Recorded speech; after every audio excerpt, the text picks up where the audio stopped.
두 번째로 의사결정 트리를 이용한 분류 과정입니다. 이제 이론으로만 했던 의사결정 트리를 직접 파이썬 코드로 구현해 보는 시간입니다. 생각보다 코드는 아주 간단한데요. 단 3단계만 기억을 하시면 됩니다. 첫 번째는 모델 생성이고요. 두 번째는 모델 학습, 세 번째는 예측 과정입니다. 코드를 잠깐 보시면은요.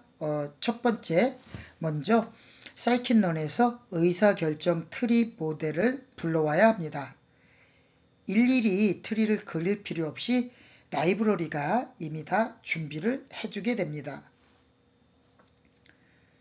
그 다음은 모델 생성 과정인데요. 이제 모델 객처를 하나 생성을 합니다. 마치 빈 트리를 준비해 두는 단계라고 생각해 주시면 됩니다. 그리고 두 번째 모델 학습인데요. 학습 데이터를 넣어주면요. 모델이 알아서 규칙을 찾아내고 트리 구조를 완성을 합니다. 세 번째는 예측 과정인데요. 새로운 데이터를 넣어 예측을 수행합니다. 즉, 이 데이터가 사과인지 배인지 혹은 스팸 메일인지 일반 메일인지를 판별을 하게 됩니다. 게다가 scikit-learn은 플롯 트리 함수를 제공하기 때문에 트리 구조를 그림으로 직접 확인할 수도 있습니다. 즉, 어떤 기준으로 나눴는지를 눈으로 쉽게 확인할 수가 있게 됩니다. 이렇게 의사결정 트리의 분류는 결과가 직관적이라서 비전문가도 이해하기 쉽고요. 숫자형, 범주형 데이터를 모두 처리할 수 있으며 데이터 전처리도 비교적 간단하고 학습 속도도 빠르다는 장점이 있습니다. 즉, 초보자부터 전문가까지 널리 쓰이는 가장 기본적이면서도 강력한 분류 알고리즘입니다.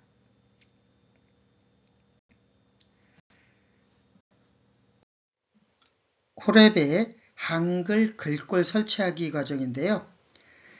우리가 데이터를 예쁘게 그래프로 그려보려고 하는데요. 여기서 문제가 딱 하나 있습니다. 바로 한글이 깨져서 글자가 이상하게 나오는 건데요. 총 인구수가 샵이나 또 다른 모양으로 나와서 확인할 수가 없는 글자로 보일 때가 많습니다. 그래서 해결책이 필요한데요. 바로 한글 폰트를 설치하는 겁니다. 우리는 나눔 고딕 폰트를 설치해서 그래프에서 글자가 제대로 보이도록 할 건데요. 왼쪽에 보이는 코드 3줄을 실행하면 폰트를 설치하고 새로 고치고 그리고 이전 캐시까지 싹 지워서 한글 코드를 한글 글꼴을 설치하게 됩니다. 마지막으로 중요한 점, 폰트를 설치한 뒤에는요. 반드시 세션을 다시 시작해야 되는데요. 그래야 변경사항이 적용이 되고요. 그래프에 한글이 깔끔하게 표시가 됩니다. 즉, 이 과정을 거치면 우리가 만든 그래프가 한글이 보여지게 됨으로 인해서 훨씬 이해하기 쉽고 보기가 좋아지고요. 발표 자료나 보고서에서도 유용하게 쓸 수 있게 됩니다. 세션을 다시 시작하고 데이터 파일을 가져오는 과정입니다. 이제 한글 폰트를 설치했으니 꼭 해줘야 하는 마지막 과정이 있는데요. 그게 바로 세션 다시 시작하기입니다. 폰트를 설치해도 세션을 껐다 켜지 않으면 적용이 안 되는데요. 마치 우리가 새로 산 신발을 신으려면 상자를 열고 꺼내야 하는 것처럼 설치만 해서는 끝이 아니고 반드시 다시 시작을 해야 반영이 됩니다. 세션을 다시 시작하면 우리가 필요로 하는 라이브러리도 다시 불러와야 하는데요. 예를 들어서 판다스랑 매플릭 같은 라이브러리를 다시 임포트 해야 하고 한글 폰트도 지정해주면 되는데요. 왼쪽에 있는 코드를 입력하시면 됩니다. 콜앱 왼쪽 메뉴에 보시면 파일 업로드 버튼이 있는데요. 여기에서 우리가 사용할 주민등록 인구와 총 인구수, 출생아수, 엑셀 파일을 올리면 되는데요. 참고로 이 두 개의 파일을 드래그해서 놓는 방식도 쉽게 업로드가 됩니다. 즉 정리하면은요. 첫 번째는 세션을 다시 시작해야 되고요. 두 번째는 라이브러리를 다시 불러오고 세 번째 한글 폰트를 설정하고 네 번째 데이터 파일을 업로드 시켜주면 됩니다. 이렇게 4단계를 해줘야 앞으로 분석이 매끄럽게 진행될 수 있습니다. 의사결정 트리를 이용해서 분류 모델을 만드는 과정인데요. 3단계로 되어져 있습니다. 먼저 문제를 정의하는데요. 과일의 무게, 크기, 색깔 같은 특징들을 보고 이게 사과인지 배인지 복숭아인지를 맞춰라.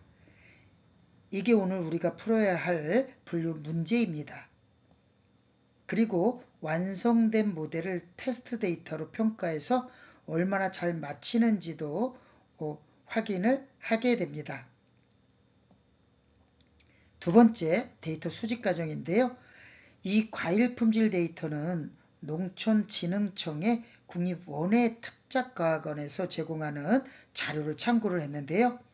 우리는 이 데이터를 학습용과 테스트용으로 나눠서 사용을 하게 됩니다.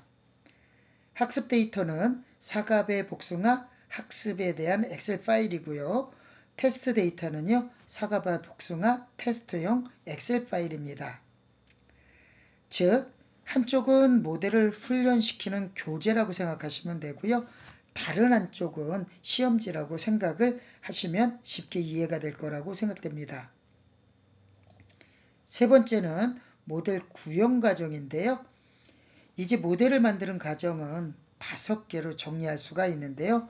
먼저 첫 번째는 학습용 데이터를 불러와서 전처리를 하는 거고요.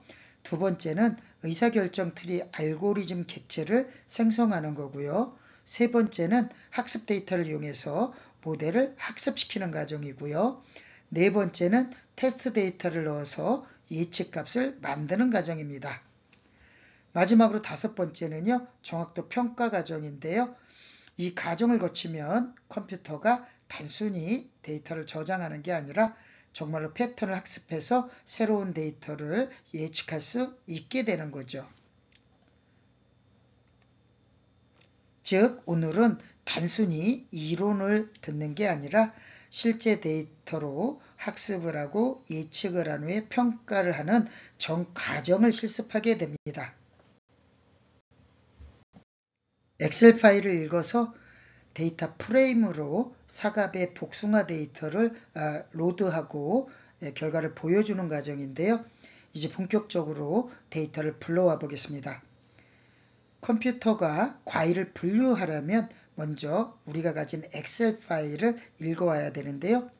사람에게는 그냥 표이지만 컴퓨터에게는 데이터 프레임이라는 형태로 변경을 해줘야 됩니다. 왼쪽 코드를 확인해 보는데요. 먼저 판다스와 넘파이라는 라이브러리를 불러옵니다. 이 두 가지는 데이터 가글 할 때 꼭 필요한 라이브러리들인데요. 다음은 엑셀 파일을 불러오기 위해 가지고 사과배 복숭아 학습 엑셀 파일을 read 엑셀 함수로 파일을 불러옵니다. 이렇게 하면 엑셀 표에서 데이터 프레임으로 변환돼서 파이썬에서 다룰 수 있게 됩니다. 마지막으로 df를 입력하게 되면요. 데이터 프레임 전체가 화면에 보여지게 됩니다. 오른쪽에 출력 화면을 확인해 보면요. 여러분이 보는 화면처럼 첫 번째 열은 과일의 종류, 프루트에 대해서 나오고요. 그리고 옆에는 무게, 웨이트, 그 다음에 길이, 하이트, 폭, 위드스, 단단함, 당도, 산도, 착색도 같은 정보가 속성으로 열로 표현되어져 있습니다. 이 데이터는 총 168개의 행과 8개의 속성인 열로 구성되어져 있습니다. 즉 168개의 과일 샘플이 있고요. 각각 8개의 특징을 가지고 있는 거죠. 데이터셋 의미를 확인해 보면요. 우리가 가진 데이터는 각 과일의 무게, 크기, 단단함, 당도 같은 특징을 가지고요. 실제 과일 종류를 확인하는 구조입니다.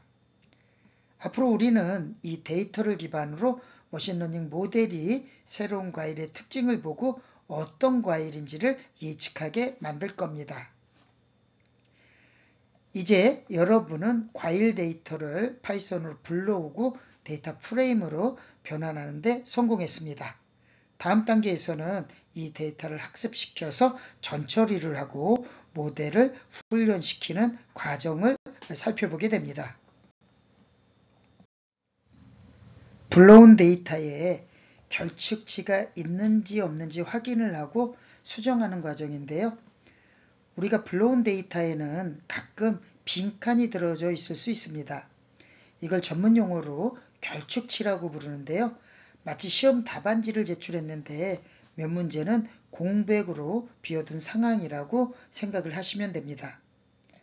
먼저 결축치 확인인데요. df isNA 함수하고 sum 함수를 이용해서요. 각 열의 결축치가 몇 개 있는지 확인을 합니다. 결과를 보니까 fruit, weight, height 같은 값들은 다 제대로 재어져 있는데 컬러 열에만 49개나 결집값이 있는 것을 확인할 수 있습니다. 두 번째는 이러한 결축치를 처리하는 과정인데요. 이대로 두면 머신러닝 모델이 공부하다가 값이 없네 하고 멈추거나 오류가 날 수 있는데요. 그래서 결축치를 채워 넣어야 합니다. 여기서는 여러 가지 방법 중에서요. 간단하게 필라 함수를 이용해 가지고 사용을 하는데요. 비어있는 칸을 모두 0으로 채워지게 됩니다. 다시 결과를 확인해 보니까 이제 컬러열의 결축치 개수가 0으로 된 걸 확인할 수 있죠.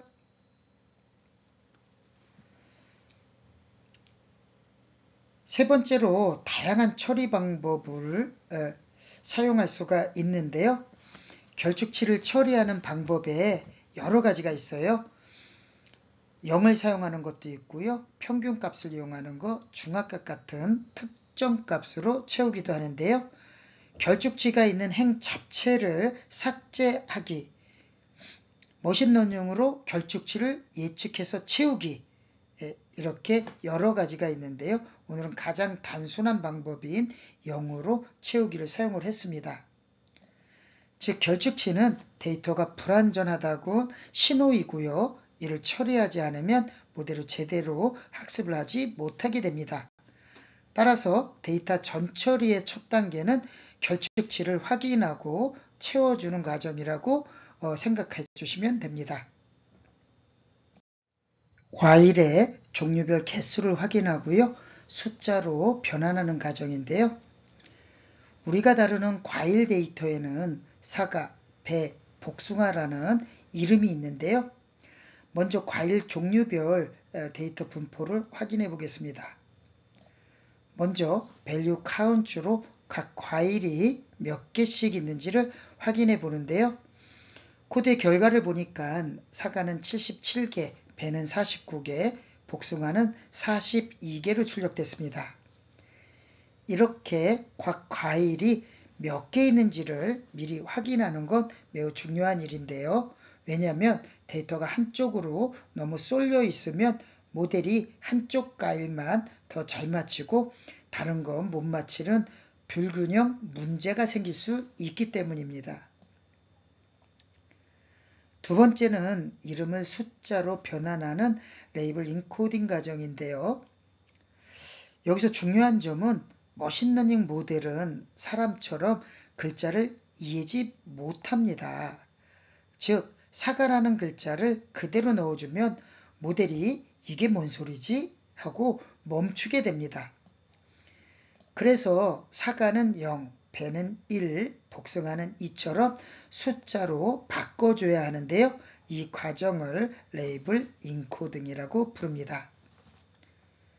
코드를 확인해 보면요. df replace 프루트에 사과 0, 배 1, 복숭아 2, inplace true라고 쓰면 데이터 프레임 안에서 과일 이름이 자동으로 숫자로 바뀌게 됩니다. 바뀐 데이터 프레임을 출력해 보면요.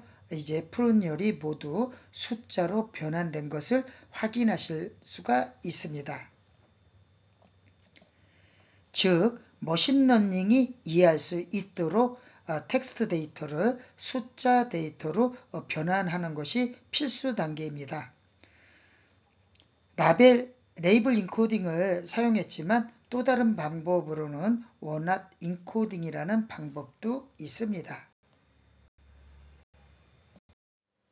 과일별로 평균값을 확인하는 과정인데요. 이제 숫자로 바꾼 과일 데이터에서 각 과일별 특징을 좀 더 살펴보려고 합니다. 우리가 할 일은 그룹 바이와 민 함수를 이용해서 각 과일 그룹의 평균값을 계산을 하는 건데요. 왼쪽에 코드를 살펴보면 df 그룹 바이 fruit min이라는 코드가 있는데요. 이 코드는 fruit 열을 기준으로 같은 과일끼리 묶게 되는 거고요. 민 함수를 사용해서 묶인 그룹별 평균값을 구하게 됩니다. 오른쪽 결과를 보시면은요. 사과는 0으로 표현되어져 있는데요. 중간 정도 크기와 무게, 그리고 단맛이 높고 신맛은 낮게 나왔습니다. 배는 1로 표현됐는데요. 가장 크고 무겁고 단단함이 높게 나왔습니다. 복숭아는 2로 표현됐는데요. 크기가 작고 신맛이 가장 높게 나왔습니다. 이런 숫자만 봐도 과일의 특성을 쉽게 파악할 수 있게 됩니다. 머신러닝의 모델은 이런 평균적인 특징 차이를 이용해서 규칙을 만들게 되는데요. 예를 들어서 무게가 크고 단단하면 배일 가능성이 높다 같은 규칙을 스스로 찾아내게 되는데요. 이게 바로 의사결정 트리인 디시전 트리 같은 분류 모델의 기본 원리가 되는 겁니다. 데이터를 그룹별로 평균 내어 비교하는 것은 단순한 통계 계산이 아니라 머신러닝이 학습할 때 참고하는 분류 기준을 찾는 중요한 과정이라고 생각해 주시면 됩니다. 즉, 이 단계는 단순 분석을 넘어 모델 학습의 기초가 되는 작업이라고 생각하시면 됩니다. 과일의 특성인 무게와 너비, 단맛과 신맛 관계를 가지고요. 시각화 과정을 살펴보려고 합니다. 이제 표로만 보던 데이터를 직접 눈으로 확인하는 시간인데요. 그래프를 그려서 과일별 특징 차이를 한눈에 살펴볼 수 있게 됩니다. 오른쪽에 데이터 시각화 코드를 확인해 보면요. 먼저 매플립과 시본 라이브러리를 불러옵니다. 그리고 데이터 프레임 안에 있는 프렛 열에 저장되어진 숫자 0, 1, 2를 각각 사과, 배, 복숭아로 이름을 바꿔줄 거예요. 이 과정을 거치게 되면요. 그래프 범례에 숫자 대신 과일 이름이 깔끔하게 표시됩니다. 여기서 우리가 그리는 스캐터 플롯, 즉 산점도는 두 변수가 어떤 관계를 가지는지를 점으로 찍어서 보여주는 그래프인데요. 첫 번째 그래프는 무게와 너비 관계를, 두 번째 그래프는 단맛과 신맛 관계를 보여줍니다. 그리고 슈는 프루트 옵션을 주면은 과일 종류별로 점 색깔이 다르게 표현되는데요. 추가로 팔레트를 설정해서 사과는 주황, 배는 파랑, 복숭아는 초록으로 색상을 고정시켰습니다. 오른쪽에 두 개의 그래프를 확인해 보려고 하는데요. 먼저 무게와 너비 그래프에 대한 내용입니다. 그래프를 확인해 보면 무게와 너비 관계가 한눈에 보여지는데요. 여기서 주황색은 사과, 파란색은 배, 초록색은 복숭아를 나타냅니다.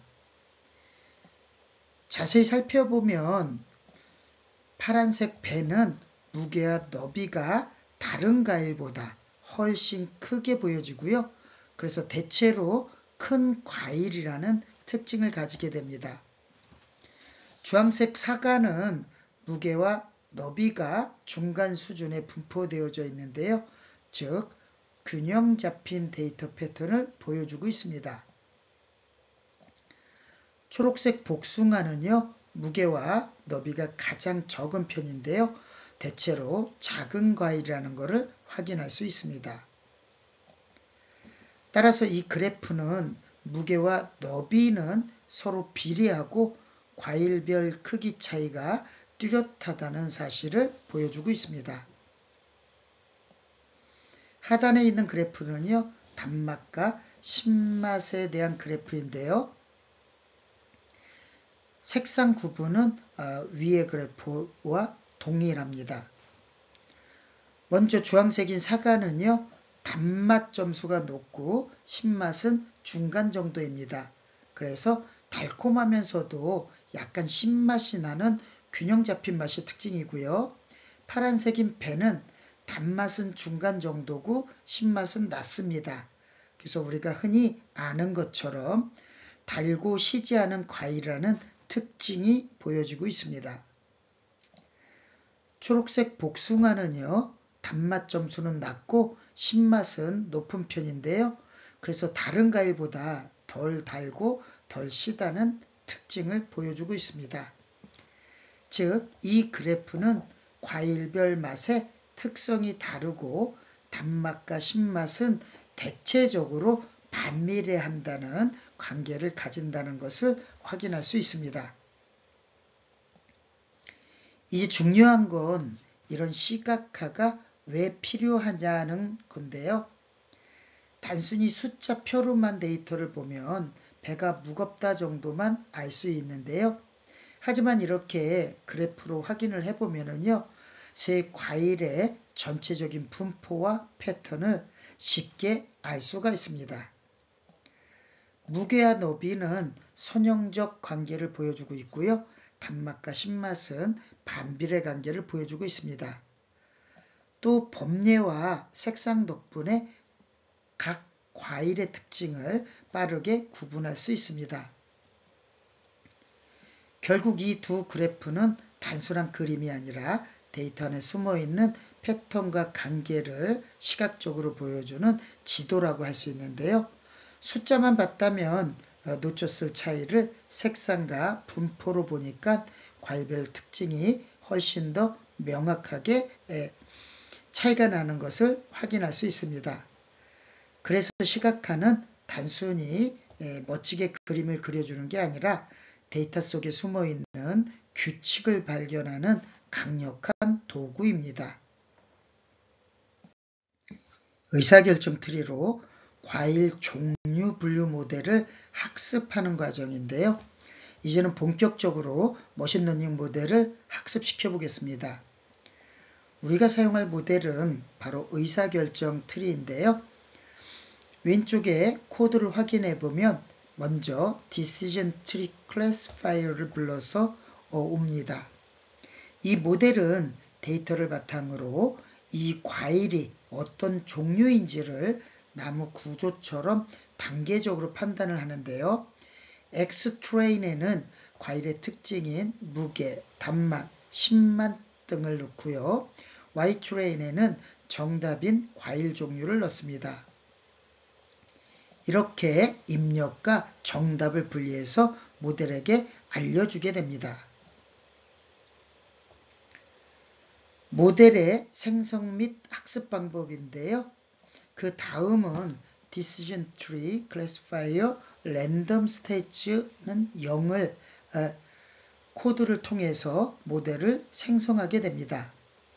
여기서 랜덤 스테이츠 0은 중요한 설정인데요. 동일한 결과를 반복해서 얻을 수 있도록 랜덤 시드를 고정시키는 역할을 합니다. 즉 여러 번 실행을 해도요 같은 트리가 만들어지도록 하는 코드입니다. 그리고 fit xtrain과 ytrain을 실행하면 이제 모델이 본격적으로 과일 데이터를 학습하기 시작합니다. 학습 결과인데요. 학습이 끝나면 모델은 과일 데이터의 패턴을 기억하게 되는데요. 예를 들어서 무게가 크면 배일 가능성이 높고 단맛이 높으면 사과일 수 있고 신맛이 강하면 복숭아일 수도 있겠죠. 즉 새로운 데이터가 들어오면 이건 사과다 또는 이건 배다 하고 판단할 수 있는 능력을 가지게 됐습니다. 즉 지금까지는 데이터를 보고 직접 눈으로 패턴을 찾았다면 이제는 머신러닝 모델이 그 패턴을 스스로 학습하도록 만든 겁니다. 앞으로 이 학습된 모델을 가지고 실제 예측을 할 수 있게 됐습니다. 학습된 의사결정 트리 모델로 새로운 과일 종류를 예측하는 과정인데요. 모델을 학습시켰으니 이제는 새 데이터를 넣어서 예측을 해볼 차례입니다. 여기서는 아직 사용한 적이 없는 과일 데이터를 모델에게 입력해서 과연 어떤 결과가 나오는지를 확인해 보겠습니다. 먼저 새로운 데이터를 생성하는 과정인데요. 새로운 과일의 특징을 입력합니다. 예를 들어서 무게는 270g, 높이는 75mm, 너비는 85mm, 단단함은 37, 당도는 13.5, 산도는 0.2, 착색도는 55 이런 식으로 수치를 입력합니다. 이 데이터는 데이터 프레임 형태로 만들어서 기존 학습 데이터와 동일한 구조로 맞춰줘야 합니다. 그래야 모델이 이건 내가 아는 데이터 형태구나 하고 올바르게 분석을 할 수 있게 됩니다. 모델 예측 과정인데요. TR 모델 predict new fruit을 실행하면 드디어 모델이 새로운 과일을 보고 이건 무슨 과일이다 하고 예측을 하게 됩니다. 결과 해석 과정인데요. 실행 결과는 어레이 1이 나왔습니다. 여기서 숫자 1은 배를 의미하는데요. 즉 모델이 이 새로운 과일을 배일 가능성이 가장 높다고 판단을 한 겁니다. 왜 배라고 했을까요? 바로 무게와 크기 때문인데요. 270g이라는 무게와 크기, 즉 가로 세로가 이전의 배 데이터와 비슷했기 때문에 모델이 배라고 분류를 한 겁니다. 즉 모델은 단순히 무작정 맞히는 게 아니라 학습한 패턴을 근거로 새로운 데이터를 판단한다는 것을 확인할 수 있습니다. 이제 우리는 과일의 데이터를 입력했을 때 머신러닝 모델이 스스로 이건 배다 하고 예측할 수 있는 것을 확인했는데요. 앞으로는 더 다양한 데이터로 실험하면서 모델이 얼마나 잘 맞히는지 살펴보겠습니다. 평가를 위한 테스트 데이터가 필요한 이유에 대해서 살펴보려고 하는데요. 여러분, 모델을 만들었다고 바로 쓰면 될까요? 그렇지 않습니다. 우리가 시험을 치르지 않고 공부만 하면 실력이 검증되지 않는 것처럼 모델도 반드시 평가라는 과정을 거쳐야 합니다. 모델의 성능 검증에 대해서 살펴보면요. 먼저 모델이 실제로 얼마나 잘 작동하고 있는지 확인하는 단계가 필요한데요. 훈련 데이터만 사용하면 모델이 외워버려서 새 데이터를 만나면 성능이 떨어지게 됩니다. 즉, 진짜 실력을 보려면 새로운 데이터로 시험을 봐야 합니다. 일반화 능력 확인 과정인데요. 그래서 훈련에 쓰지 않는 새로운 데이터, 바로 테스트 데이터를 활용하게 됩니다. 이걸 통해서 모델이 새로운 상황에서도 잘 예측할 수 있는지, 즉 일반화 능력을 측정하게 됩니다. 모델 성능 비교 및 선택 과정인데요. 또 여러 모델을 만들어서 실행해 본 다음 테스트 데이터를 가지고 성능을 비교할 수 있습니다. 여기서는 정확도, 정밀도, 재현율 같은 지표를 활용해서 가장 좋은 모델을 선택할 수 있습니다. 실제 적용 전 검증 과정인데요. 마지막으로 실제 환경에서 모델을 사용하기 전에 테스트 데이터를 통해서 예상되는 결과를 미리 확인할 수 있습니다. 이 과정을 거쳐야 문제 발생 가능성을 줄이고 모델의 신뢰성을 높일 수 있습니다.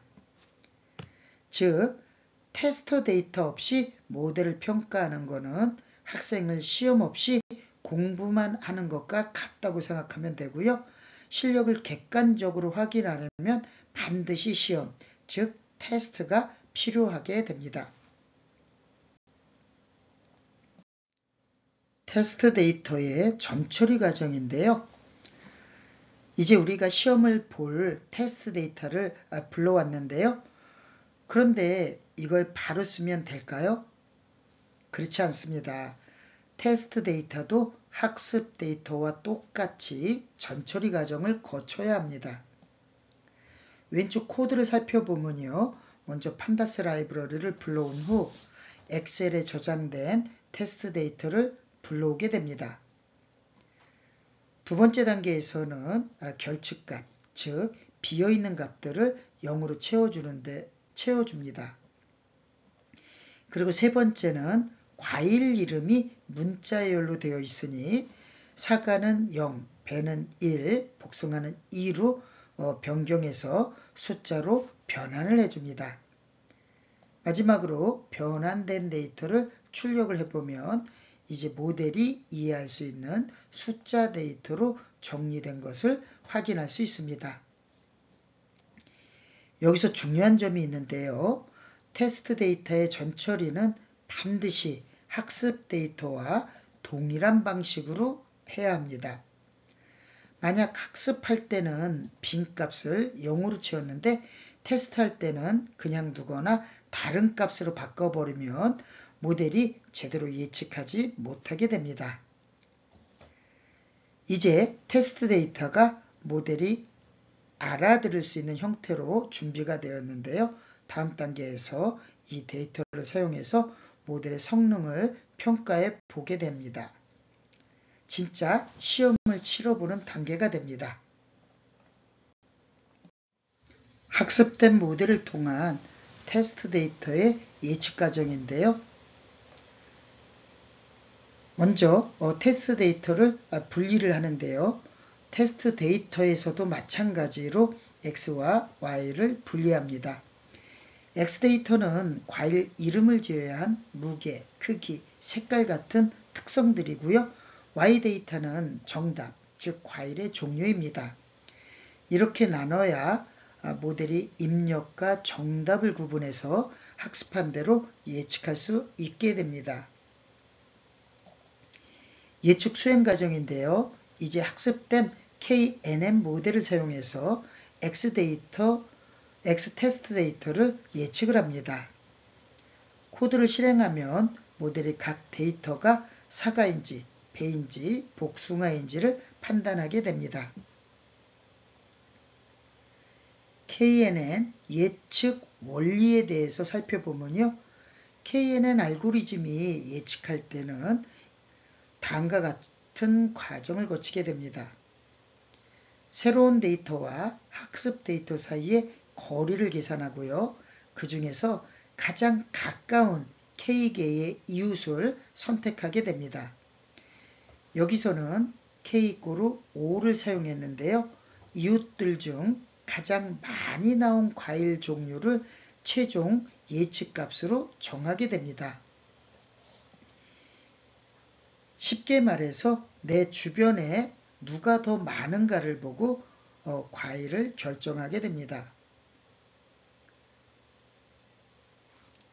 예측 결과를 확인해 보면요. array 0, 2, 2, 2, 1, 1, 1, 0, 2, 0 이런 식으로 숫자가 나오는데요. 여기서 0은 사과, 1은 배, 2는 복숭아를 의미합니다. 즉, 첫 번째 데이터는 사과, 두 번째는 복숭아, 세 번째도 복숭아 이런 식으로 10개 과일에 대한 예측이 이루어졌습니다.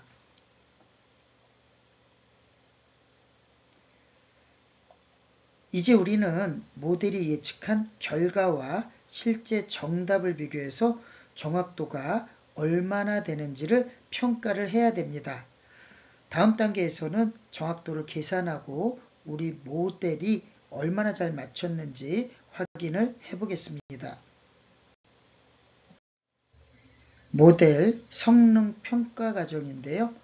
모델을 만들었으면 이제 시험을 치러야 되겠죠. 즉, 모델이 얼마나 잘 예측하는지 정확도를 계산해야 합니다.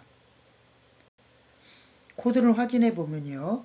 먼저 accuracy score라는 함수를 불러옵니다. 이 함수는 실제 정답과 모델이 예측한 값을 비교해서 전체 중 몇 개를 맞췄는지를 계산을 해줍니다. 첫 번째 줄에서는 전체 정확도를 계산하고 두 번째 반복문에서는 각 데이터별로 예측값과 실제 정답을 하나씩 비교해서 보여줍니다. 즉, 모델이 이 데이터는 뭐라고 생각했는지와 진짜 정답은 무엇이었는지를 나란히 확인할 수 있게 됩니다. 결과를 확인해 보는데요. 정확도가 0.9, 즉 90%가 나왔습니다. 10개의 데이터 중 9개는 맞았고요. 1개만 틀린 거죠. 틀린 데이터는 첫 번째 데이터인데 모델은 사과라고 예측했지만 실제 정답은 복숭아였습니다. 이런 경우를 우리는 오분류 사례라고 부릅니다.